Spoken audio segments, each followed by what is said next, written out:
Senator DeSteph did not meet with us, which implies that I would not meet with somebody. When in fact, we invite everybody in to meet with us. When in fact, when we did invite the individuals in, they decided that they didn't want to meet with us. So, anyways, with that, I'd like to open it up for any kind of subjects, any kind of questions, anything you want to talk about. But first, then we'll go to Ron. The issue of mental, clarify, what I understand back, I don't know, 20 years ago, there was an institution somewhere towards Williamsburg, I think, where people with mental health problems, sort of higher or were placed, whatever it was, and the do-gooders of the country decided that was unfair to those people, and they shut them down and killed them. Is that correct information or not? That's correct. That's what I was referring to with the DOJ settlement, but so we used to have Eastern Virginia State and Eastern State, and we had a central one, but that had been literally in the state budget since the 1800s. So we had an Eastern State in the 1800s that was funded by the state government and the federal government. What happened under the DOJ settlement, we had a lot of individuals come in and say these people should be integrated throughout the community and integrated into the community and should be in a community-based home setting, which it works for some people, but there are others that it doesn't work for. So as that came down, the first thing that happened at the federal level, they started cutting their funding. At the state level, we started eliminating beds.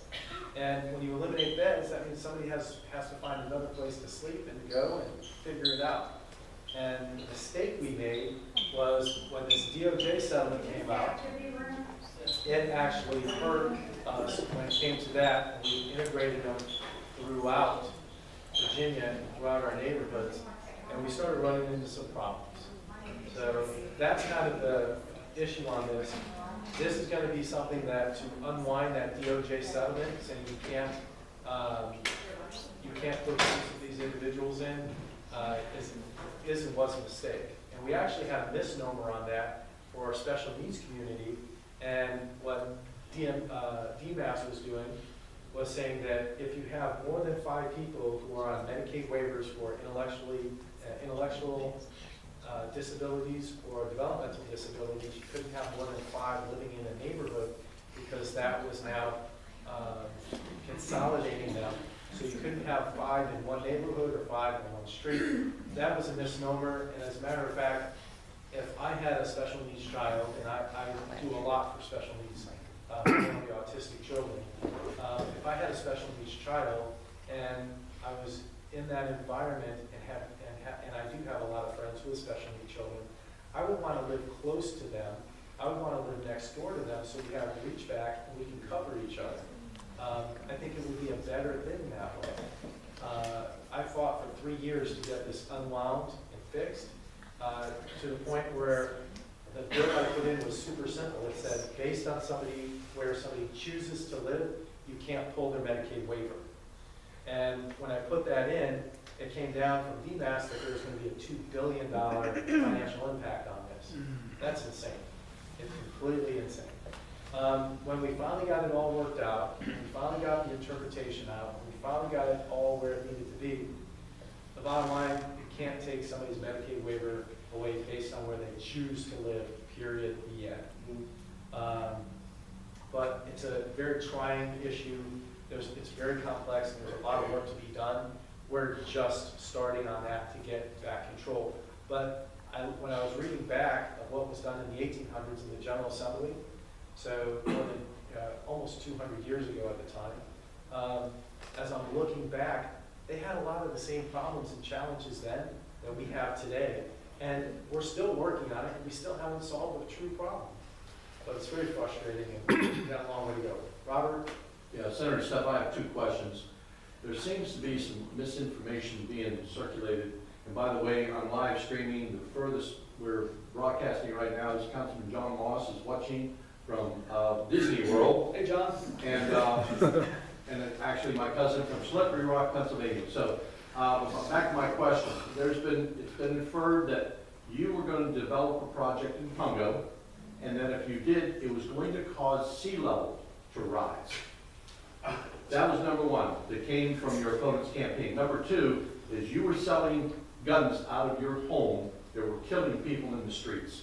Could you please clarify those for the viewing public? All right, let's hit the first one on the Pungo Farms development. On Pungo Farms development, the first solution we went into was it would actually take out of the old Pungo airfield, you have 50, basically 47, 50 acres of asphalt, and that slid down, the water drained down into there and went into Asheville Park. So you had roughly 40-something acres draining down into half of, or not even half, in the part of Asheville Park, 15 acres through two storm drains, two storm systems going to this BMP. The problem with that is it was 10% of the water of 400 and something acres of Asheville Park. So when you take 10% of 400 acres worth of water and you jam it down into 15 acres, you're going to have a problem. What we had done, the first design was take and divert 100% of that water. But we did it at a higher density to make it all work financially. When that didn't work, when the city wasn't going to approve that level of density, we went back and went down to closer to 1-to-1, I think it was 1.1 to 1.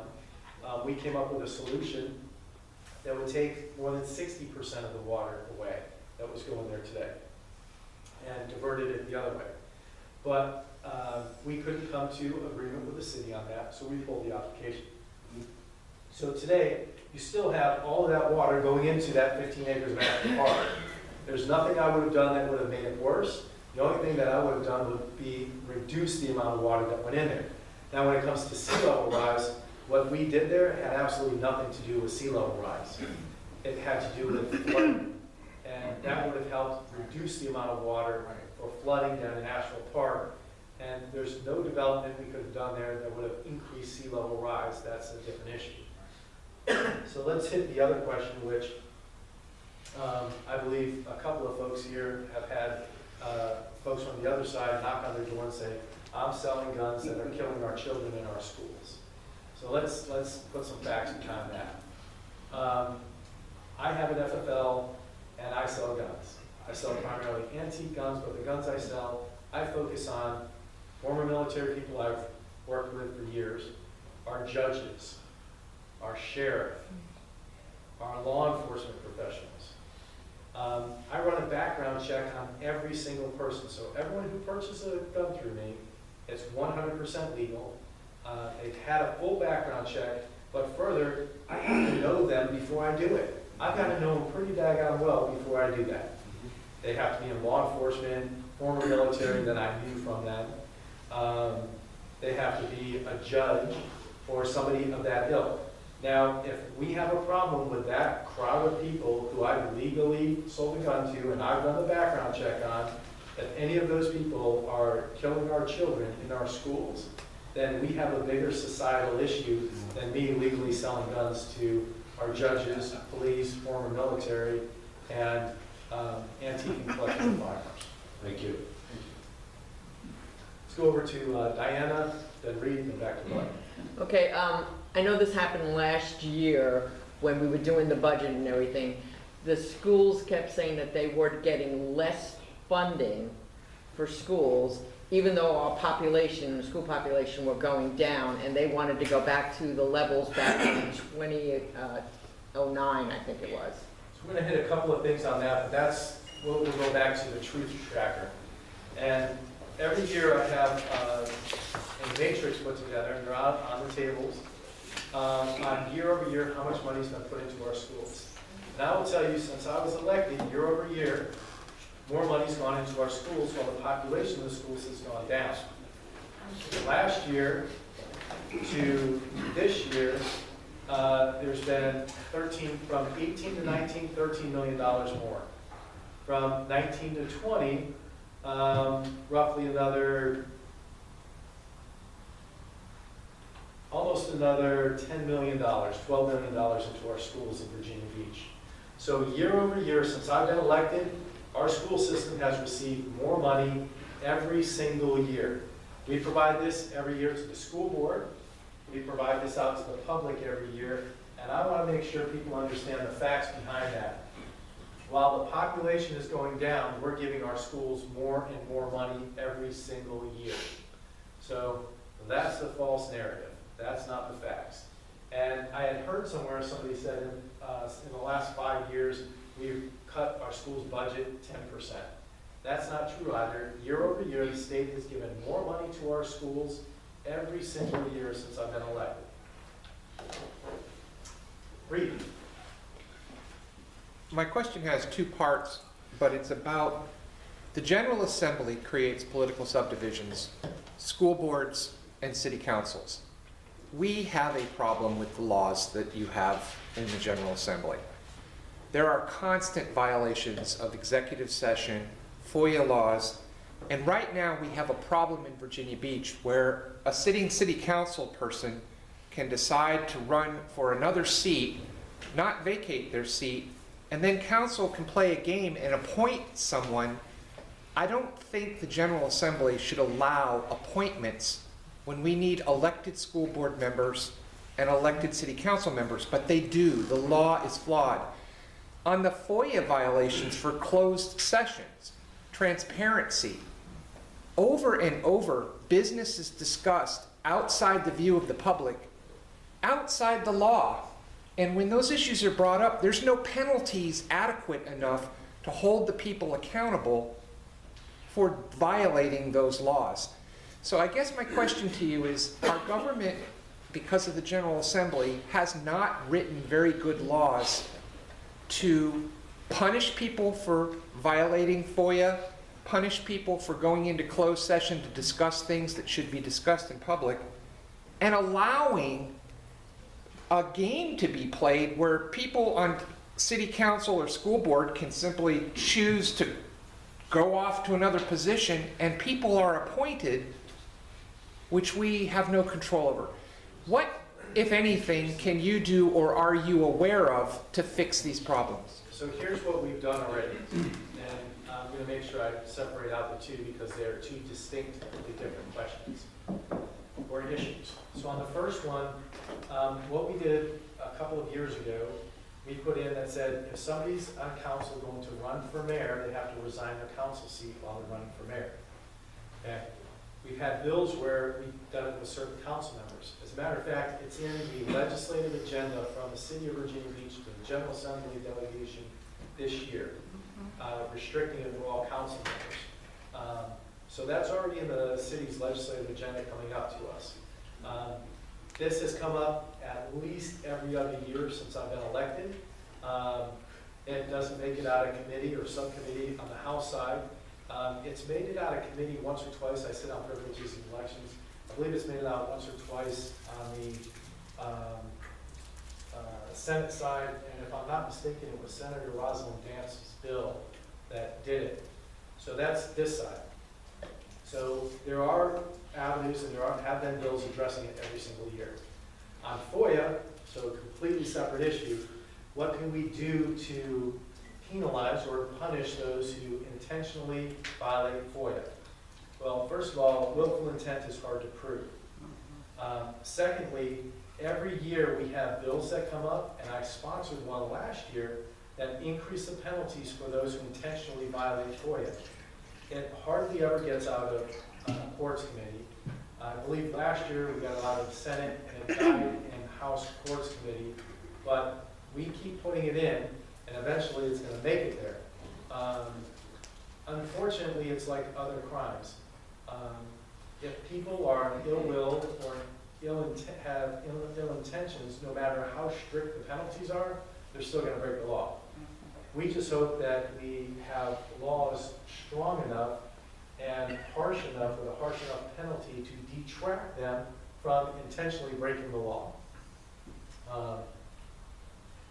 On the FOIA issue, though, I have fought that and been on that issue myself, and I think I sponsored one of those bills to increase the penalties for those who knowingly violate the FOIA law. I believe it was Scott Servo and myself who did that bill. And we're going to continue approaching it until we figure it out and how to increase the penalties for folks who don't do it. We've also done things like I carry bills that if you are a state employee and you lie to a member of the General Assembly, we've increased the penalties on that, or tried to increase the penalties on that. I think that we have to operate in a truthful environment. I think we have to make sure that where there should be transparencies, there are, and when something's discussed in closed session, frankly, it needs to be something that has to be discussed in closed session. So it has to be personnel related, it has to deal with negotiations or something that would give away a competitive advantage to one group over another, but we have other things that are being discussed in closed session that very much should not be there. When I was on city council, we used to push hard on things like that, and the city attorneys did a very good job of that, but every once in a while in there, mistakes happen. As a follow-up on the weakness of the law, recently we had an issue with the superintendent of our schools and our school board, and it's not good.